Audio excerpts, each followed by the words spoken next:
ہم بتا رہے ہیں زمانے کو کہ یہ محمد عربی کے شعر ہیں. ہر ایک جملہ آپ کو اپنے دل کی تختی پر نوٹ کرنا ہے.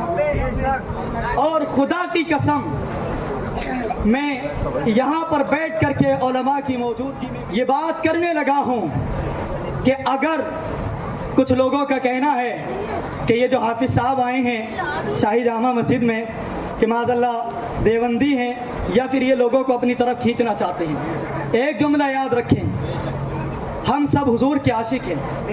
خدا کی قسم منبر رسول پر بیٹھ کر میں یہ بات کرنے لگا ہوں کہ اگر اس سب محنت اور کوشش میں ہمارا اپنی ذات کے لیے کوئی مقصد ہے، اس سب کو پیش کرنے کے لیے آپ کے سامنے اگر اس میں ہمارا اپنا ذاتی کوئی مقصد یا کوئی لالچ ہے تو خدا کی قسم میں آپ سب کو گواہ بنا کر کے یہ دعا کرتا ہوں کہ مولا تبارک و تعالی ہمیں تم سب کے سامنے ذلیل کر دے. لیکن اگر ہم حق کے لیے کھڑے ہوئے ہیں، اگر ہم مصطفیٰ کریم صلی اللہ علیہ وسلم کے قدموں سے آپ کا رشتہ جوڑنے کے لیے کھڑے ہوئے ہیں تو پھر آپ پر بھی لازم ہے کہ ہم سب مل کر نبی پاک صلی اللہ علیہ وسلم کی اطاعت کریں اور خرافات کو چھوڑ کر کے نبی کے سچے غلام ہونے کا ثبوت دیں. نبی کے سچا غلام ہونے کا ثبوت دیں اور یہ بتائیں محمد عربی کے غلام، محمد عربی کے غلام، یہ جو محمد عربی کے غلام ہیں یہ اپنی خواہشات تو دور کی بات، یہ رسومات تو دور کی بات، یہ دنیا کی ہوس، دنیا کی محبت تو دور کی بات، اگر ان کو حضور علیہ الصلوۃ والتسلیم کے دین کی خاطر اپنے نبی کے نام پر جو ہے ایک نہیں بلکہ کروڑوں جانیں بھی پیش کرنی پڑے تو یہ ہمیشہ تیار رہتے ہیں.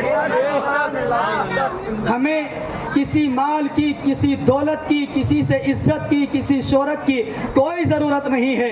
ہم ہمیشہ یہ بات کہتے ہیں کہ چھوٹ جائے ہاتھ سے دولت کونین تو کیا غم، چھوٹ جائے ہاتھ سے دولت کونین تو کیا غم، چھوٹے نہ پائے دامان محمد صلی اللہ علیہ وسلم، چھوٹنے نہ پائے ہاتھ سے دامان محمد صلی اللہ علیہ وسلم.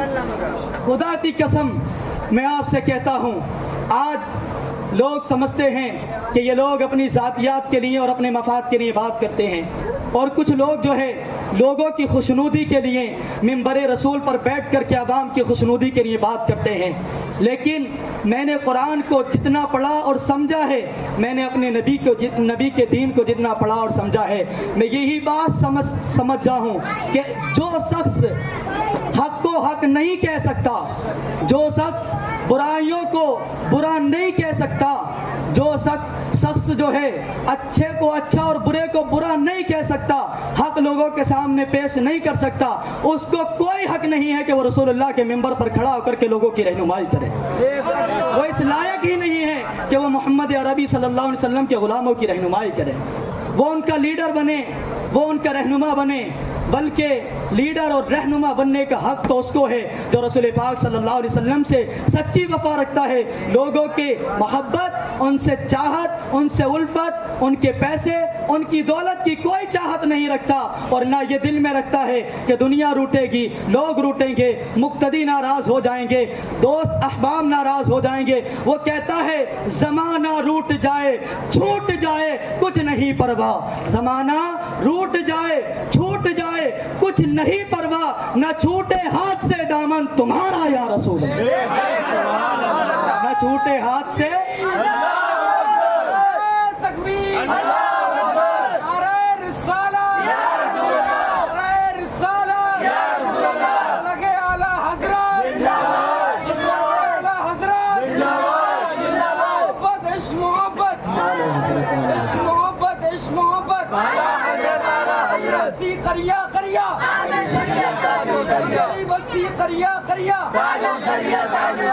لبیک یا رسول اللہ، لبیک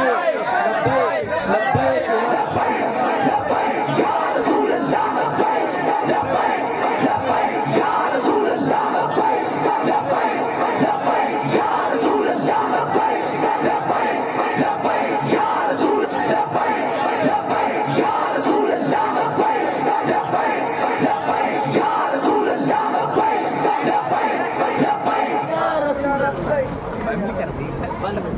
زمانہ روٹ جائے چھوٹ جائے کچھ نہیں پرواہ، نہ چھوٹے ہاتھ سے دامن تمہارا، نہ چھوٹے ہاتھ سے دامن تمہارا، نہ چھوٹے ہاتھ سے دامن تمہارا یا رسول اللہ۔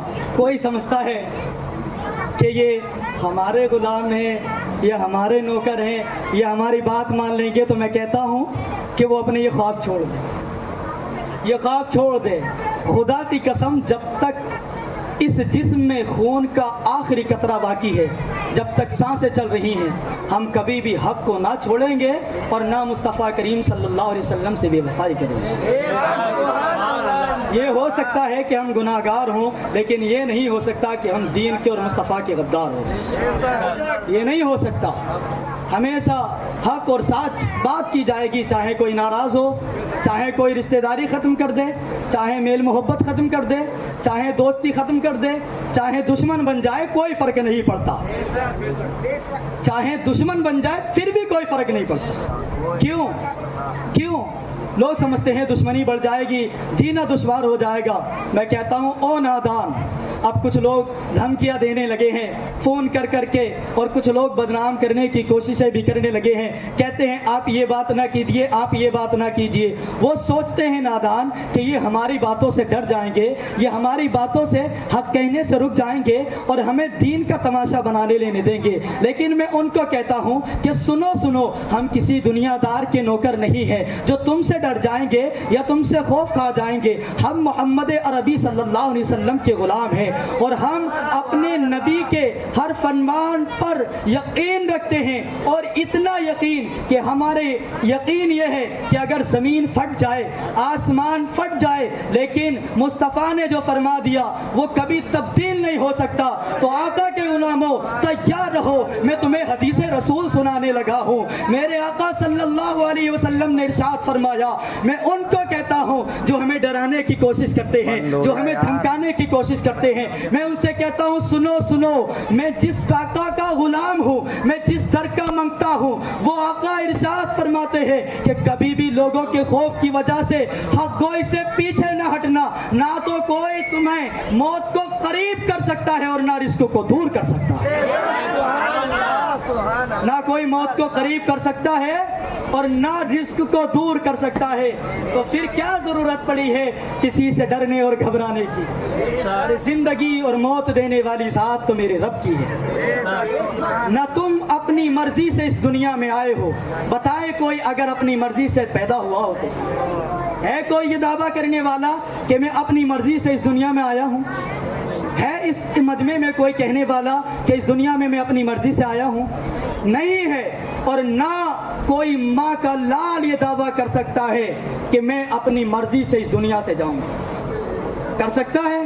موت تمہارے ہاتھ میں ہے کہ جب چاہو مر جاؤ؟ نہیں۔ تو میں پوچھتا ہوں، جب جانا اپنی مرضی سے نہیں ہے، آنا اپنی مرضی سے نہیں ہے، اے آقا کے غلاموں، جب آئے اس دنیا میں اپنی مرضی سے نہیں، جاؤ گے اس مرضی سے نہیں، پھر کس کی مرضی سے آئے ہو، کس کی مرضی سے جاؤ گے؟ تو آئے نبی اللہ کی مرضی سے ہو، جاؤ گے اللہ کی مرضی سے۔ تو میں پوچھتا ہوں ذرا بتائیں، پھر یہ 4 دن کی زندگی اپنی مرضی سے کیوں گزارنے کی کوشش کرتے ہیں؟ کیا ضرورت پڑی ہے اس 4 دن کی زندگی کو اپنی مرضی سے گزارنے کی؟ اس زندگی کو بھی اللہ اس کے رسول کی فرما برداری میں گزار دو، تاکہ تم دین اور دنیا دونوں جہاں میں کامیاب ہو جاؤ۔ دنیا بھی تمہاری چمک اٹھے، آخرت بھی تمہاری جو ہے دمک اٹھے۔ ایسے تم تابناک اور ایسے انسان بنو کہ دیکھ کر کے دنیا تمہیں جو ہے راہ راست پر آ جائے۔ ایسے مت بنیے کہ لوگ تمہیں دیکھ کر کے گمراہیت کی طرف چلے جائیں۔ حضور علیہ الصلوۃ والتسلیم کے پیارے دیوانوں، یہ ماہ محرم کا مہینہ ہے۔ ماہ محرم ہے نا، عاشورہ کی رات ہے، عاشورہ کی رات ہے۔ یہ مہینہ بڑی عظمتوں برکتوں والا ہے۔ یہ مہینہ، اس مہینے میں ہونے والے واقعات ہمیں یہ سبق دیتے ہیں، یہ سبق دیتے ہیں کہ کبھی بھی جو ہے دین مصطفیٰ سے بے وفائی نہ کرنا۔ آج لوگ کہتے ہیں بڑی مشکلات کا سامنا کرنا پڑتا ہے۔ امام حسین رضی اللہ تعالیٰ عنہ نے تمہیں کرب و بلا کے میدان سے یہ پیغام دیا ہے، حکومت تمہارے خلاف ہو، کچھ تمہارا نہیں بگاڑ سکتی۔ آج لوگ ڈرتے ہیں کہ حکومت یہ قانون لے آئے گی، وہ قانون لے آئے گی۔ میں کہتا ہوں کہ لوگ احتجاج کی بڑی بڑی باتیں کرتے ہیں، احتجاج کیا جائے، پروٹیسٹ کیا جائے۔ میں کہتا ہوں اس سب سے ہٹ کر کے صرف اتنا کرو، تم عملی طور پر ان کو جواب دو، اپنے مصطفیٰ کریم صلی اللہ علیہ وسلم کے دین کو اپنا لو اور ان کو بتاؤ کہ ہم کل بھی اسلام پر عمل کرنے والے تھے، آج بھی کرنے والے ہیں اور ہمیشہ اسلام پر عمل کرتے رہیں گے۔ دشمن تمہارا کچھ نہیں بگاڑ سکتا، دشمن تمہارا کچھ نہیں بگاڑ سکتا، پر شرط یہ ہے کہ تم مصطفیٰ کریم کے وفادار بن جاؤ، تم دیندار بن جاؤ، تم سچے عاشق رسول بن جاؤ۔ کرب و بلا کے میدان میں بھی یہی پیغام میرے امام نے ہم کو دیا ہے۔ بتائیں 82 لوگوں کا، جن میں عورتیں بھی ہوں، بچے بھی ہوں، اور ایک طرف 22,000 کا لشکر ہو، کیا مقابلہ ہے؟ کیا مقابلہ ہے 82 لوگوں کا اور 22,000 لوگوں کا، جس میں 82 میں عورتیں بھی ہیں، بچے بھی ہیں، اور ادھر 22,000 کی جو ہے مسلح فوج ہے۔ کیا مقابلہ ہے، ڈر اور خوف بھی ہے۔ لیکن کرب و بلا کے میدان میں آپ نے ہر لمحہ یہ بات سنی ہوگی، ہر مقرر سے یہ بات سنی ہوگی کہ جب میرے امام نے نویں تاریخ کو جب یزیدیوں کی طرف سے جنگ کی شروعات کی جا رہی تھی تو میرے حسین نے یہ کہا تھا کہ آج رات جنگ نہ کی جائے، رات میں کوئی جنگ نہیں کی جاتی، ایک رات کی ہمیں مہلت اور دے دی جائے۔ سنا ہے؟ ایک رات کی مہلت اور دے دی جائے۔ میں پوچھتا ہوں، کیا وہ ڈر کی وجہ سے تھی؟ نہیں۔ خوف کی وجہ سے تھی؟ نہیں۔ زندگی سے محبت کی وجہ سے تھی؟ نہیں۔ میرے حسین سے پوچھا گیا کہ آخر یہ رات کیوں؟ امام حسین رضی اللہ عنہ نے فرمایا کہ یہ اس لیے کہ ہم چاہتے ہیں کہ ایک رات اور جی بھر کے اپنے رب کی عبادت کر لیں، ایک رات اور قرآن کی تلاوت کر لیں، ایک رات اور اپنے نبی پر درود و سلام پڑھ لیں، ایک رات اور توبہ اور استغفار کر لیں۔ تو امام حسین رضی اللہ تعالیٰ عنہ کرب و بلا کے میدان میں یہ پیغام دے رہے ہیں۔ اور دوسری بات، شہادت کے وقت جب امام حسین رضی اللہ تعالیٰ عنہ جنگ کے میدان میں لڑتے لڑتے جب آپ کی شہادت کا وقت آیا، جب آپ گھوڑے سے نیچے تشریف لائے، تو راوی لکھتا ہے کہ اس وقت آپ کے جسم پر 72 زخم تیروں اور تلواروں کے تھے، اور جب آپ کی قمیض اتاری گئی جو پہنے ہوئے تھے اس میں 113 جو ہے سوراخ وہ تیروں کے تھے۔ اور جب یزیدیوں نے آپ کو شہید کیا تو ایک ایک کر کے یہ تلوار کے ذریعے کوئی آپ کو شہید نہ کر سکا، بلکہ چاروں طرف سے تیروں کی بارش کی، اور جو ہے اس تیروں کی بارش میں آپ کو شہید کیا گیا۔